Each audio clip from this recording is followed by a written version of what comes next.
the content and the function of the Lord who is coming again. When the age of ideology passes away, the final age which humanity demands is the age of heart. It is the age of heart which is connected to the heavenly heart and love, not that of the human heart. We need to think about that age. No matter how great a problem solver anyone may claim to be, history will be resolved only when such an age comes. If the time of the global last day is indeed coming, Christianity, out of all the world religions, saw that reality through most accurately. What then is the artistic foundation of Christianity? It is the ideology that establishes the horizontal bridegroom and bride relationship, which pronounces that I am your bridegroom and you are my bride. It is the ideology that enabled the relationship of father and son, which pronounced God as my father and I as his son. It is the ideology that can connect all people of the world in brotherhood, which pronounced all people as my brother. It is not the ideology in the realm of thought, but is the ideology of heart, which transcends the conscience.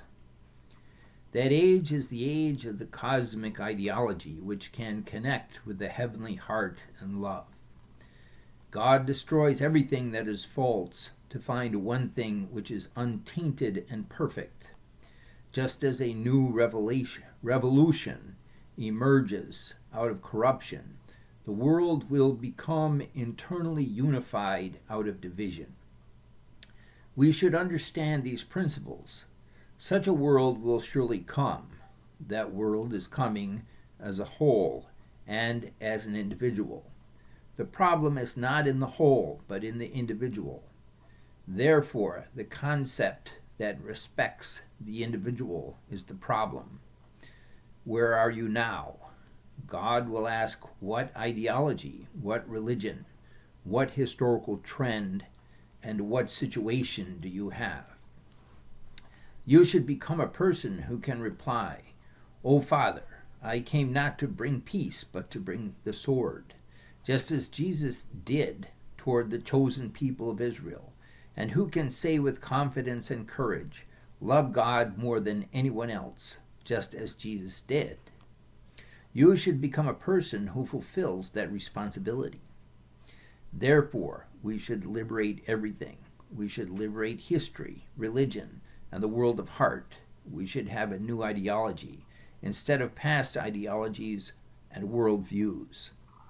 Have a new power of life instead of the one we had in our past environment, and have a new heart that can enjoy our new ideology and the new power of life.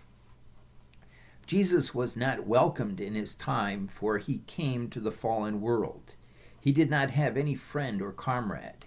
He was persecuted in his time and died on the cross in utter loneliness. He came representing God, but before he came to the enemy, Satan's world, he was the enemy of the world. Can the enemy be welcomed? It would be a lie.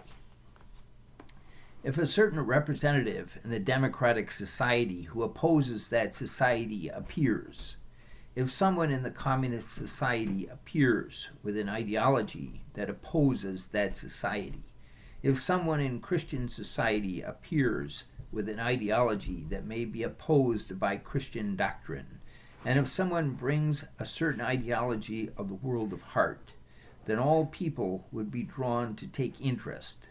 We should know that such a time has come. The thing that can resolve history, the present age, and the future is not the existing world form. It has got to be a new form which opposes the established one, a content which can transcend our conscience and connect with the heart, and a content which can transcend human morality and connect with the heavenly law. It is not existing logic which defends the existing point of view. It has got to be an ideology which contains a new logical content that can unite and harmonize the existing logical arguments.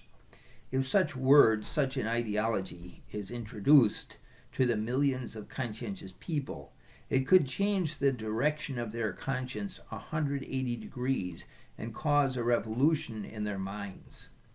That ideology would not stop at bringing a revolution in conscience, but it could bring the heavenly heart and love that will pierce our mind and cause the heartistic relationship that will not break for eternity. If that ideology appears, then it is the last age.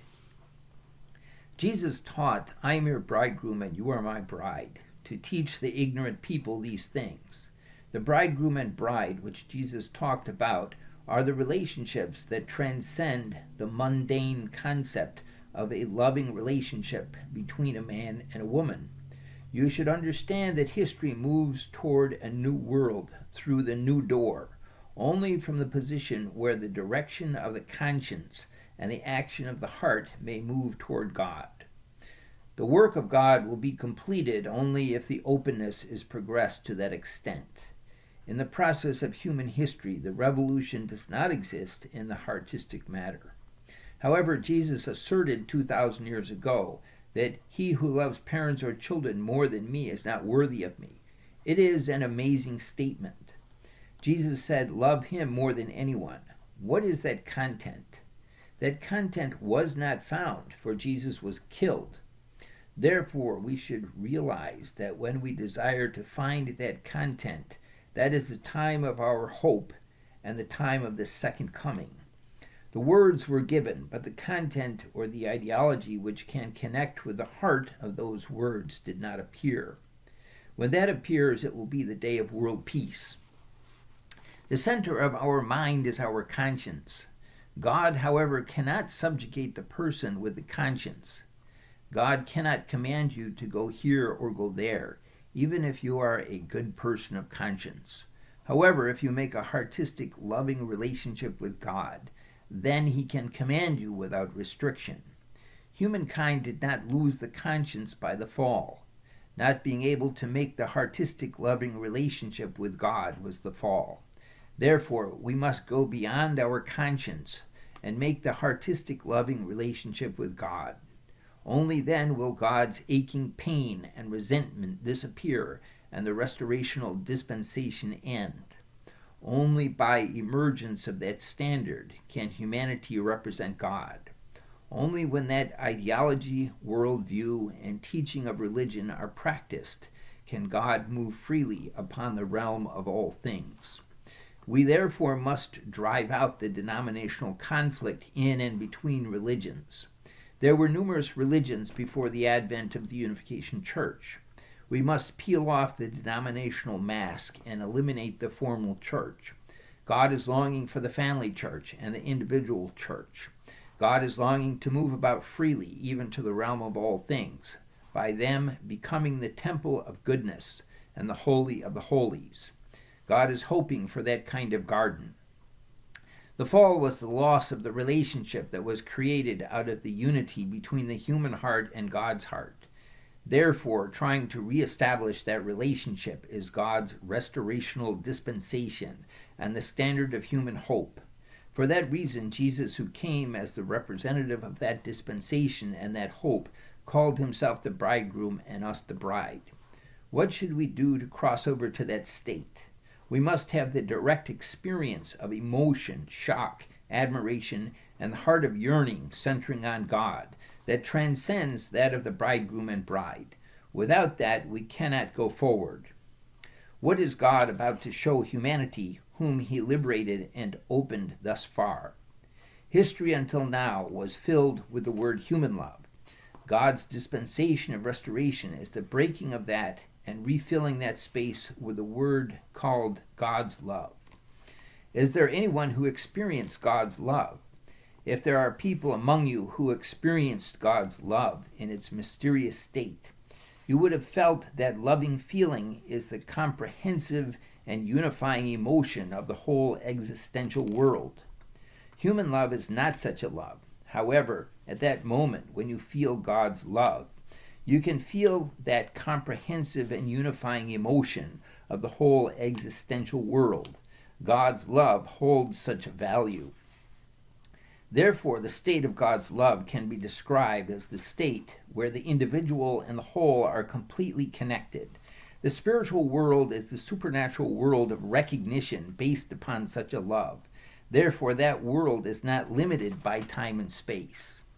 Just as all things admire the sunlight and move according to the sun, all people will bow their heads if someone appears who possesses the foundation of God's heart and love, which is the original human nature, which is what the original human nature desires.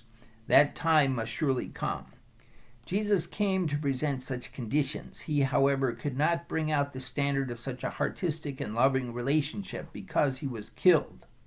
This is the lamentation of God and the aching pain and resentment of God for 6,000 years and of Jesus for 2,000 years. We should realize that God persevered through the 6,000 years of dispensational history to see the day when his pain and resentment are comforted and liberated.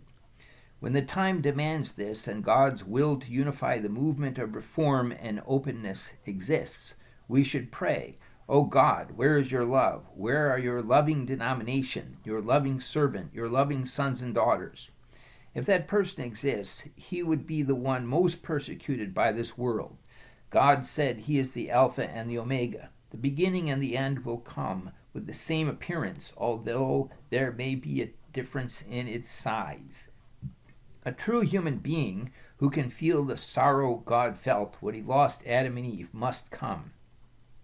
He is the representative of God.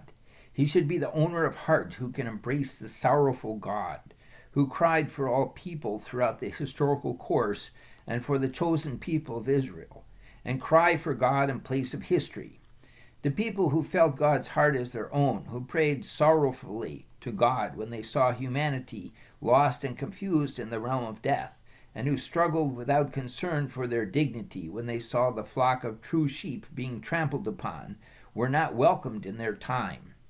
In the age of the last days, no matter how desperate the heart is to connect with God's heart, it cannot connect all at once, just as is God's work often.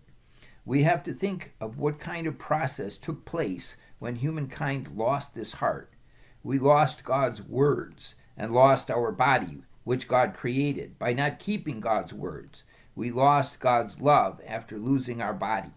We therefore must go through the process of restoration.